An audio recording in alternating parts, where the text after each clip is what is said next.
You know, when it comes to animated spin-offs, I don't think you can name a show somehow more famous and yet more forgettable than American Dad. Despite the fact that the show has been running for 10 plus years, chances are most of you watching this video can't even name what channel it actually airs on. It airs on TBS, by the way. But the point is that American Dad is a weird outlier for adult animation. It's not as famous as The Simpsons, it's not as hated as Family Guy, and it's not as forgettable as The Cleveland Show. American Dad just kind of exists in its own bubble. And yet, if you were to ask people what the strongest adult animated show currently out was, well, most people would say Rick and Morty, but after that, and maybe a few others, you would get American Dad. But why is that? Because in honesty, American Dad should have been forgotten years ago. Looking back on the older episodes of Family Guy, when the show first debuted, there were a ton of episodes that included jokes about how American Dad was the lesser show. And yet, as the years went on, the show has not only climbed in popularity, but if you were to ask most people, it superseded Family Guy. But again, that begs the question of how. And that's what I'm going to try and figure out in today's video. Hello everyone and welcome to The Void Theater. As always, I'm your host Alexander, and we have a lot to cover with American Dad. So, without any further ado, let's put this show on stage and see how it plays out. Alright, so the best place to start with would be the humor of the show. Most notably, cutaways and political humor. Because there is one significantly distinct difference between the humor of American Dad and the humor of Family Guy. And that's how they tell their jokes. Now, it's no surprise Family Guy bases a lot of their jokes on both political trends and their cutaways. It's one of the more defining elements of the show. Pick any season and you'll find a joke thrown in referencing Republicans, Obama, George Bush, Donald Trump. Pretty much anything political you can think of, Family Guy has made a joke about it. And that's fine. Humor is subjective and political humor can work well when it's done right. Shows like South Park have made their entire existence on the back of that type of humor.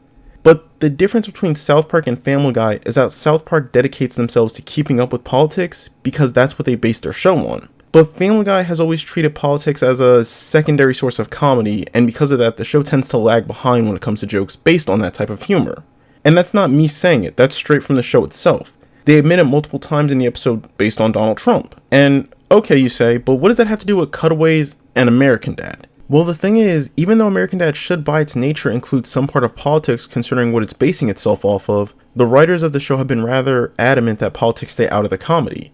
In fact, in the show's 10-year plus run, there are only 2 episodes that directly feature any real mention of political figures. There was one with George W. Bush in season 2 and one with Obama in season 5, which is incredible considering the fact that, again, American Dad is supposed to parody a typical Republican family. This is a show that, by definition, should have been making Donald Trump jokes the second he won the presidency. Even Gumball was making jokes about it. My fellow Americans, I think we all know where this is going, so let's just skip to the end. But that's also what makes it so incredible. Unlike South Park and Family Guy, who sometimes use political humor as a crutch, American Dad never relied on it, and because of it, they were forced to learn to exist and stand on their own. And the same thing applies to cutaways. Now again, it's no surprise that Family Guy relies on cutaways. It's a central part of their comedic formula. But in the same way they acknowledge their own dated references, they've also talked about how their cutaways are just a cover for a lack of creativity. This is annoying. I don't want to sit through this. And it's not just Family Guy. The Cleveland Show had this exact same issue when it came to their comedy. And I think part of that is what led to that show's fall from grace. But again, when you look at American Dad, you'll notice there's a distinct lack of cutaways. And I want to point out how big of a risk that was, because since its debut, American Dad has always been seen as a knockoff Family Guy. But by not using cutaway gags, the show was able to define itself and set itself apart from its predecessor. Because not relying on that type of crutch means you have to figure something out, or else your show is going to fail. So for American Dad, it was a real sink or swim moment. And luckily, American Dad found its niche, which brings us to the concept of side characters. And right away, you're going to notice 2 people on that title card who you may be confused by. But I would argue that Klaus and Roger, up until a certain point, were treated more like side characters than main characters for most of the series' runtime. For Roger, it wasn't until he started using more of his disguises as personas that he became more of a character. And for Klaus, his development has been throughout the entire course of the show, going from a one-note neo-Nazi German cliché into more of a singularly hated part of the Smith family. But even ignoring them, American Dad has always leaned into giving side characters a personality. It's why you have characters like Barry and Stan's coworkers who have entire episodes dedicated to them versus Family Guy, where realistically, you wouldn't even notice that they were swapped out. Take for instance, Peter's bosses Bert and Sheila. If you were only vaguely keeping up with the show, you probably wouldn't notice that they were replaced by a new manager just last year. And that's probably because both Bert and Sheila and the new manager have the personality of rocks. Just for reference, as I'm writing this, I can't even remember the new boss's name. And look, I'm not saying that every single character needs a convoluted background for them to work, but by giving them some type of personality, it gives the writers the opportunity to apply and use them. And for a show like American Dad or Family Guy, it can help break away from the tediousness of always having to stick to the center family, while also giving us a chance to build characters for them to interact with. And that in turn leads us to the main part of the video, which is the concept of Flanderization and characterization. Now when it comes to Flanderization, Family Guy sits right up there with SpongeBob on the list of do nots for character development. But it's also the perfect example of how to ruin character traits. And look, I'm not going to waste time going into how Family Guy ruined their characters. You know how they did it, I know how they did it, it's not news anymore.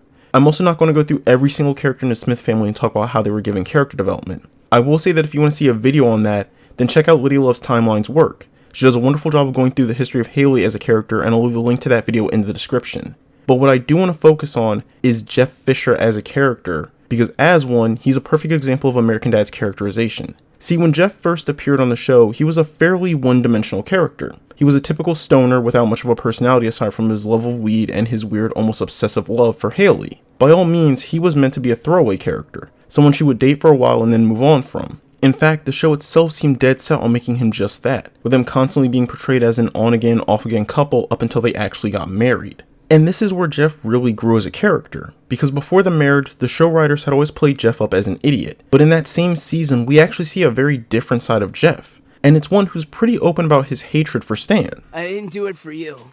I did it for Haley. She's my wife. And if you're important to her, you're important to me. Personally, I think you're an ass.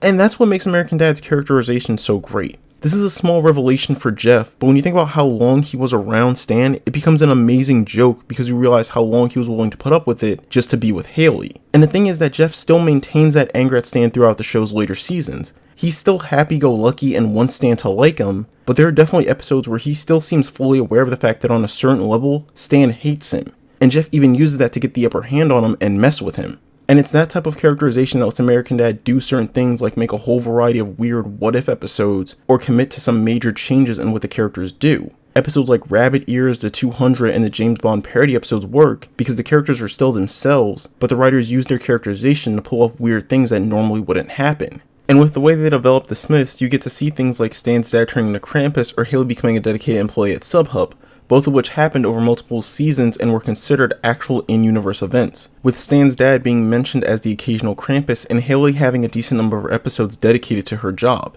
Every character in the Smith family and American Dad as a whole has at least one of these types of changes, and it helps make the world feel more alive and allows the writers to use the ever-growing traits to build new episodes and scenarios. But that doesn't answer the main question, which is how did American Dad beat the odds and succeed? And the fact is that American Dad survived because it innovated. When you compare it to something like The Cleveland Show, it's like comparing day and night. The Cleveland Show never grew out of Family Guy's shadow. Everything it did was a reference to its predecessor. But with American Dad, they went in the opposite direction. The writers don't rely on the same style of comedy that Family Guy did, and they make sure that the characters actually maintain some level of development. And seeing that drive to try and change the characters while still maintaining their core characteristics makes the show so fun to watch because it always feels like something new might happen. Now again, does that mean that everything American Dad does is a good idea? No, of course not. And at some point I'll be coming back to this show to talk about this thing right here, but I would argue that at least 75 to 80% of American Dad's ideas are at the very least entertaining, compared to the 40 to 55% I would give to Family Guy.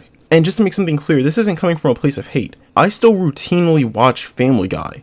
It's just that when it comes down to it, you can tell that one show has been digging its way out of the shadow of another, and one decided to rest on its laurels and just kind of coast off the success it had in its earlier seasons. But with that, we're going to close the curtain on this script read for American Dad. I hope you all enjoyed the video, and I do have some more in-depth things like this coming down the pipeline, so be sure to stick around for that. And as always, with the curtain closing, I'll leave you with some questions. Out of all of Seth MacFarlane's shows, which is your favorite and why? And do you think American Dad is one of the better adult animated comedies out there? Leave a comment down below and let me know what you think, and while you're there, be sure to like the video and subscribe for more content. Until next time, I've been your host Alexander, and I hope to see you back in my theater.